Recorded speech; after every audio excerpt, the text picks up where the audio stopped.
Hi, hello, வணக்கம் நண்பா. பாக்கெட்டில் பணம், வாயிலிருந்து வரும் வார்த்தை ரொம்ப உயர்ந்தவை. அவை எவ்வளவு குறைவாக உபயோகித்தால் வாழ்வில் அவனுடைய மதிப்பு அவ்வளவு உயரும்.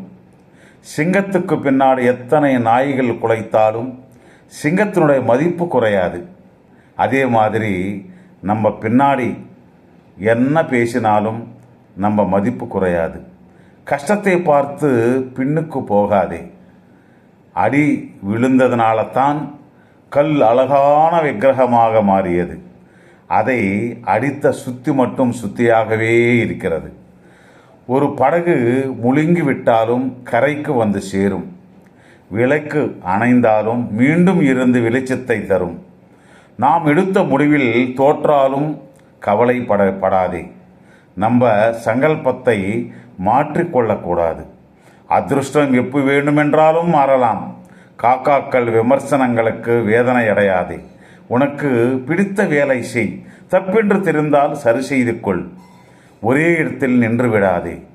ஆண்டவன் புலி ஆகாரத்துக்காகத்தான் மானை உருவாக்கி இருந்தால் அதுக்கு வேகமாக ஓடும் கால்களை தந்திருக்க மாட்டான். ஒரு பிரச்சனை கொடுத்து அதுக்கு சரி செய்யும் வழியும் தருபவன் தான் கடவுள். மேகங்களால் மூடப்பட்டாலும் சூரியன் ஒளி மறைக்க முடியாது. அப்படியே நாம் போகும் வழியில் எவ்வளவு கஷ்டங்கள் வந்தாலும் நம்ம வெற்றியை தடுக்க முடியாது நண்பா.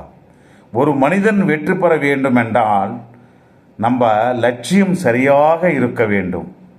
நேரத்தை சரியாக பயன்படுத்தி கொள்ள வேண்டும். ஹார்ட் ஒர்க் செய்ய வேண்டும். புது புது விஷயங்கள் தெரிந்து கொள்ள வேண்டும். முக்கியமாக மனதில் உறுதி வேண்டும். நெகட்டிவ் திங்கிங் அவாய்ட் பண்ண வேண்டும். யாருடைய உதவி தேவைப்பட்டாலும் கேட்டு தெரிந்து கொள்ள வேண்டும்.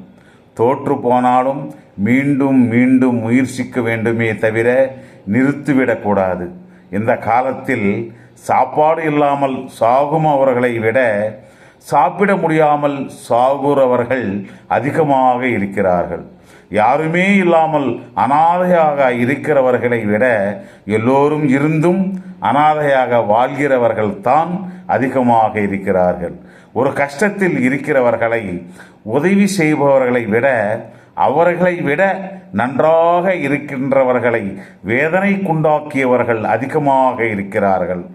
ஒரு வார்த்தையிலே சொன்னால் நல்லவர்களை விட அயோக்கியர்களே அதிகமாக இருக்கிறார்கள். ஜாக்கிரத்தை நண்பா. உனக்கு ஒரு விஷயம் தெரியுமா? ஒரு கல்லெடுத்து நாயை விரட்டினால் அந்த நாய் ஓடி போயிடும். ஆனால் அதே கல் தேனீக்கள் கூண்டு மேலே வீசினால் நாம் தான் ஓட வேண்டும். துண்டுக்கானம் துணியக்கானம் என்று.